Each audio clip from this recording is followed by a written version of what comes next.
Hola mis queridos amigos de Frater TV, bienvenidos a otro programa de Los Espíritus Hablan. Hoy vamos a estar hablando de el suicidio y con nosotros Magna da Silva nos acompaña y ella nos va a dar un poco la perspectiva de la espiritualidad, de qué dice y cómo debemos entender esta situación tan delicada, ¿no? Bienvenida, Magna. Gracias, Esteban. Gracias por la invitación y frente a un tema bastante complejo, pero un tema donde la doctrina espírita está aquí para llevar consuelo, amor y esperanza a todos. Así es. Bueno, entonces empecemos. La primera pregunta que yo te tengo es, cuéntanos, ¿cómo interpreta la doctrina espírita el acto del suicidio? Interpreta el acto del suicidio desde un enfoque de comprensión, desde un enfoque de compasión, bastante basado en el amor y en el concepto de que todos los seres humanos estamos en un proceso de aprendizaje y de evolución espiritual. Según el espiritismo, el suicidio no es un acto, en primer lugar, que deba ser juzgado con condena, sino un acto que debe ser tocado desde el punto de vista del amor y comprendido sus circunstancias también y el contexto en el cual cada ser humano atraviesa y el sufrimiento también que lleva una persona a tomar esa decisión, porque vemos el acto como el punto final, pero no vemos el proceso que tiene cada ser. Y ese proceso puede implicar un deterioro de su salud mental, puede implicar dificultades bastante profundas que a los ojos nuestros no son comprensibles todavía.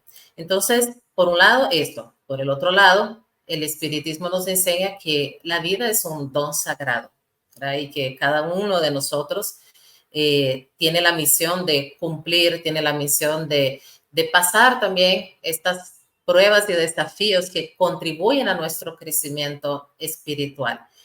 Cuando voy a colocar una visión que puede ser simplista, pero que nos puede ayudar a entender un poco este enfoque del suicidio como tal.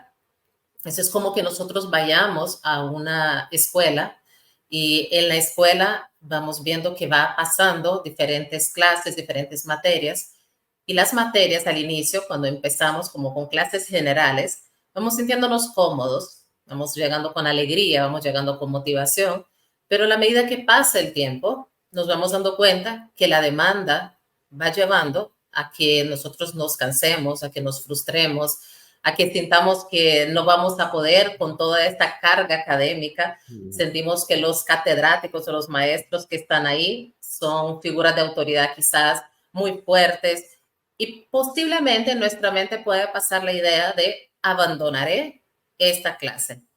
Inicialmente podemos empezar abandonando la clase, es decir, la prueba no la quiero pasar y empiezo a esquivar y a esquivar. Pero en el peor de los casos ocurre que abandonamos la escuela.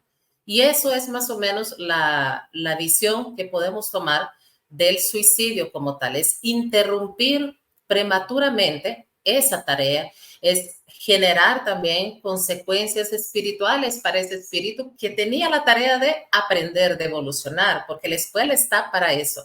La escuela no está para condenar, la escuela no está para juzgar, la escuela está para ayudar a crecer. Pero las materias que ahí están acordes a nuestra necesidad. Y cuando nosotros nos enfrentamos a ella y sentimos que no podemos con ella y como comentaba, depende de cada caso y de las circunstancias de cada uno y del contexto en el cual nos encontramos, del estilo de vida, de los apoyos que podemos tener a nuestro alrededor, decimos, no haré esto. Entonces, concluyendo a la pregunta que me hacía Esteban, la doctrina espírita habla de este camino de evolución y cuando existe el acto en sí de quitarse la vida, es como un desvío de ese camino de evolución que lleva, así como me salgo de la escuela, consecuencias naturales, que es una profunda comprensión de ese valor de la vida y no en sí, porque es algo que la doctrina espírita subraya, que estas consecuencias no son eternas ni son insalvables. Eso es algo que tiene que dar esperanza. El espíritu siempre tiene la oportunidad de progresar y tiene la oportunidad de reparar, ¿verdad? Incluso en el libro de los espíritus, creo que para ayudarnos también a no tener nunca una postura de condena, nos habla, sí, el suicidio es una transgresión de esta ley divina, pero también tenemos suicidios involuntarios y tenemos suicidios involuntarios, directos e indirectos.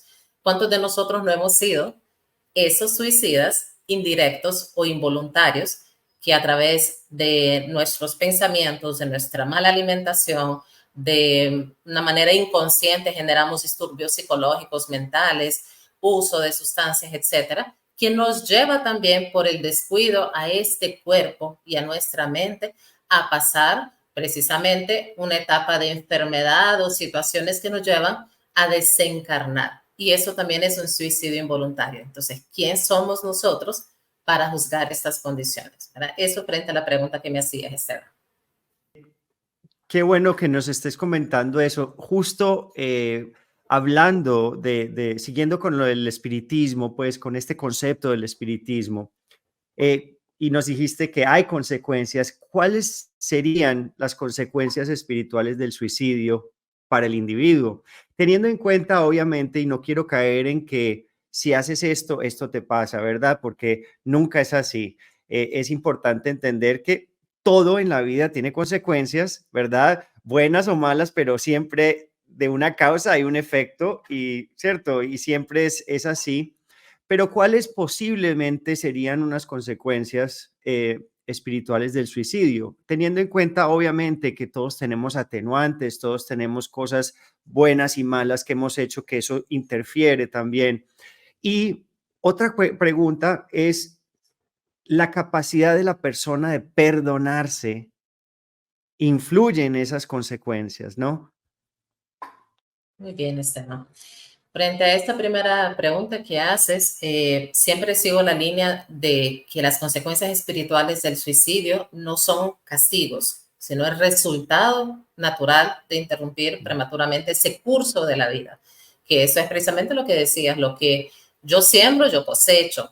Si igualmente causa efecto. Pero es un resultado natural que tiene también un propósito para cada uno de nosotros. Entonces, cuando analizamos las consecuencias también según las circunstancias que llevaron al suicidio, el grado de responsabilidad, el estado espiritual y hasta evolutivo de cada uno de los espíritus, vamos a ver que no todos son iguales. Y hago el subrayado en esto de lo que voy a mencionar como algunas de las principales consecuencias, pero tomando en consideración que cada caso es completamente diferente. Y antes de entrar incluso, nosotros hablábamos un poco, tuve la oportunidad de ver esto en una situación muy personal dentro del centro espírita y observar precisamente a una madre sufrir frente al suicidio de un hijo muy querido para ella que venía atravesando estadios depresivos.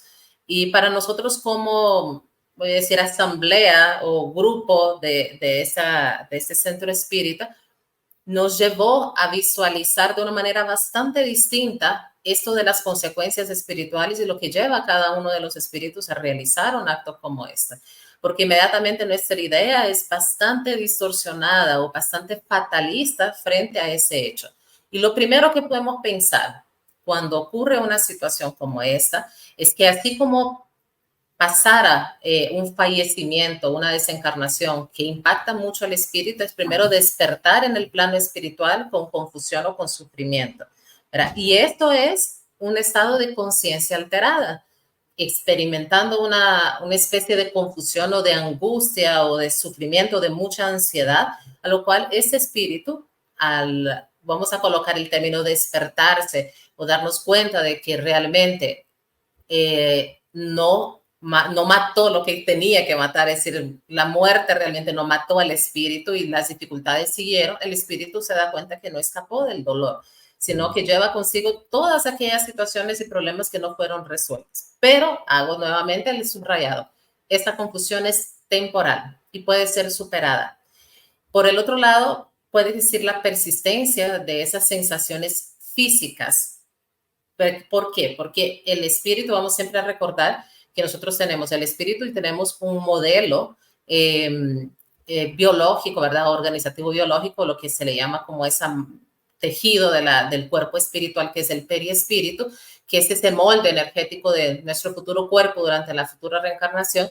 Y ese molde, cuando nosotros pasamos por el efecto del suicidio o este acto del suicidio, también podríamos afectar a ese molde, ¿verdad? Entonces, algo que nosotros tenemos que tomar en consideración es que somos seres integrales y que cuando pasamos también por esas consecuencias espirituales de una conciencia alterada, nosotros también estamos impactando a nuestro perispíritu, al cual tenemos que tener también el cuidado, no solo con un acto del suicidio, estamos hablando también del cuidado que debemos de tener en todo correctamente. Entonces, por ejemplo, coloco, si yo, y voy a colocar un punto que no es generalizado, pero vemos en una reencarnación a alguien con órganos del sistema digestivo, el sistema gastrointestinal dañado, con severos problemas. Si yo fui aquel ser que en una vida pasada me suicidé utilizando, por ejemplo, un veneno, algo que me quitó la vida y desencadenó esto, puedo padecer posteriormente frente a este impacto que genere en ese perispíritu algunos daños en ese sistema digestivo. Que ahí entra, Esteban, la pregunta que hacías del autoperdón, porque cuando yo logro hacer ese proceso de concientización también en el plano espiritual, con la ayuda de mis guías espirituales, esos espíritus protectores, y paso por ese proceso de reflexión, entro entonces en ese estado en el cual el espíritu no es que se desconecta de las consecuencias, pero ese espíritu ayuda a acelerar el proceso de restablecimiento, tanto de su espíritu como también de este perispíritu, porque somos un todo. Entonces, no siempre esas consecuencias espirituales tienen que ser, son para siempre, porque Dios no nos está castigando.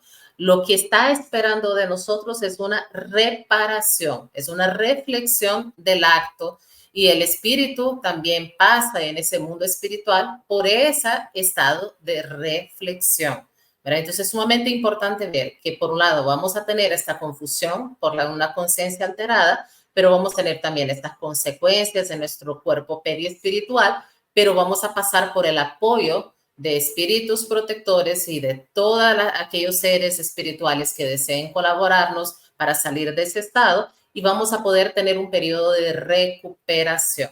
Y esto sana el espíritu y esto ayuda a percibir esto, que no es precisamente un castigo divino, es una ley de causalidad.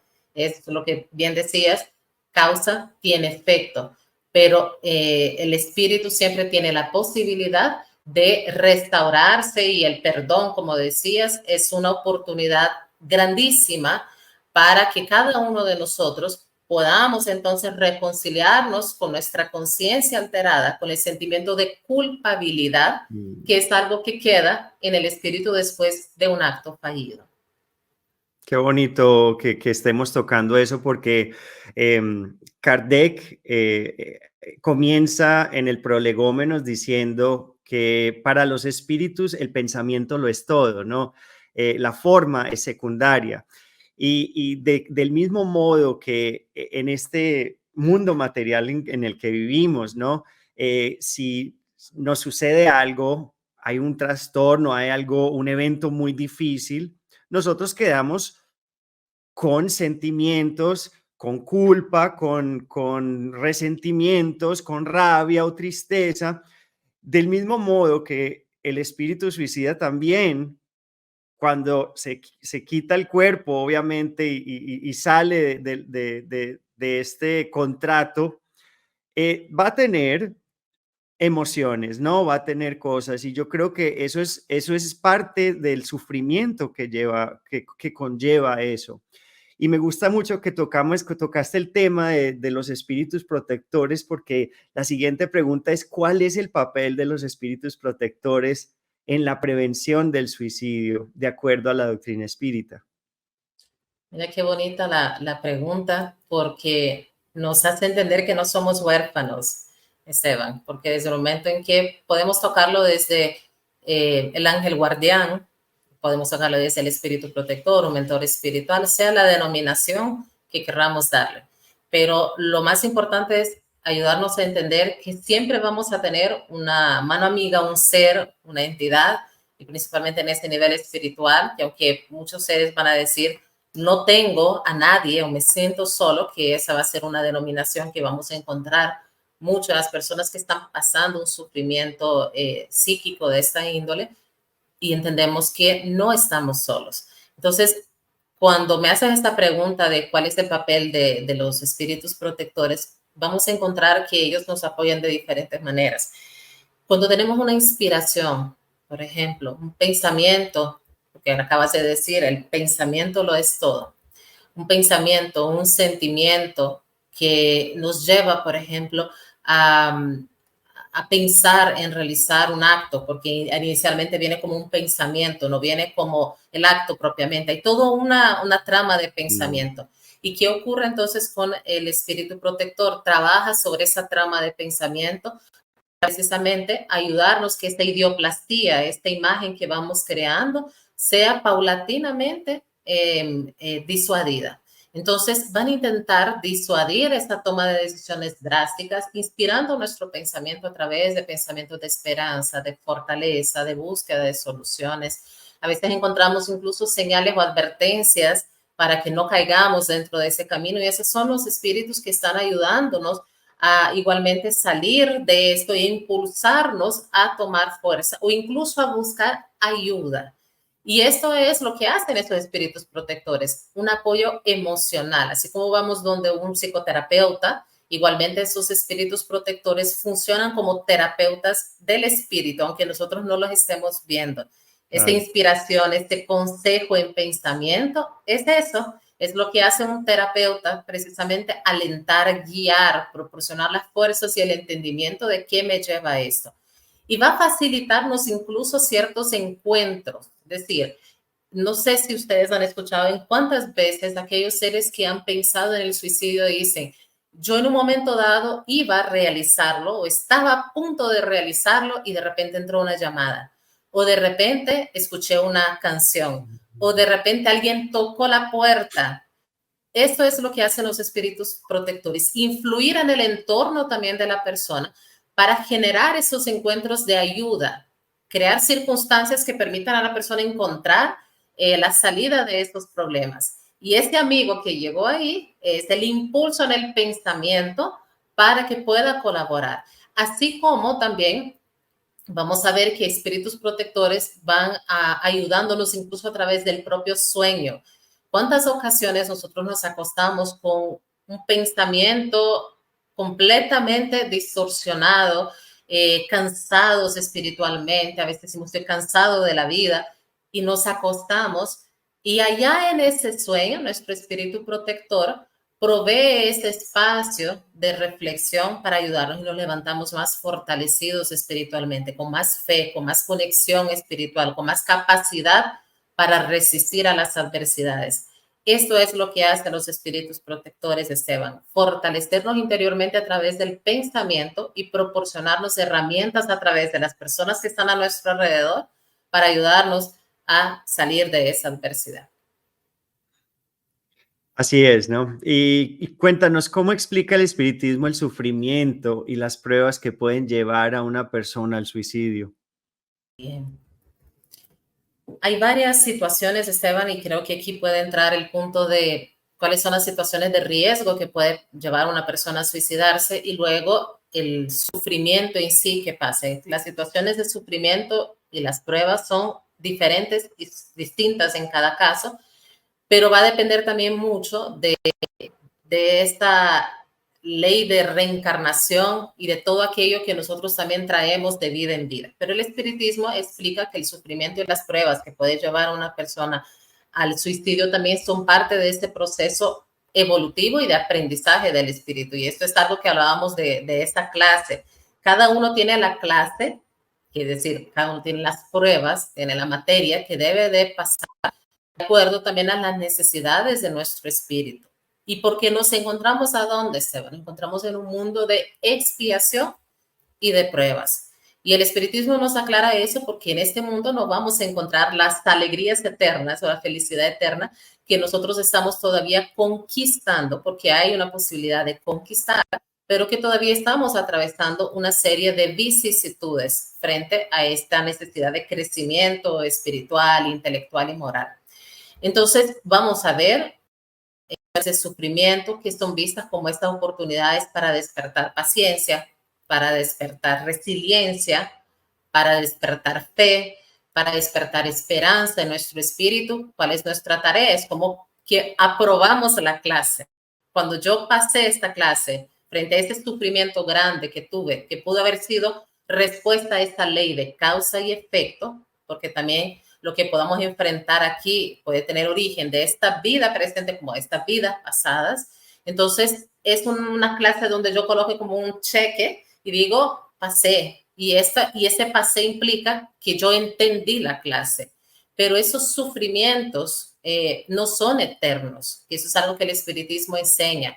Estas pruebas de estos sufrimientos no son para toda la vida, porque nuestro Dios es un Dios amoroso, misericordioso, y lo que estamos pasando, por eso hablábamos de la pregunta anterior, tenemos espíritus protectores, de lo contrario, nos dejaría la suerte Dios frente a todos los sufrimientos que tenemos, pero no, siempre nos coloca un ser, siempre nos coloca espíritus protectores para que podamos ayudarnos a enfrentar a esta situación. Algunas pruebas pueden ser incluso elegidas, y algo que la doctrina espírita nos enseña, por el propio espíritu antes de reencarnar, con el fin de acelerar nuestra evolución.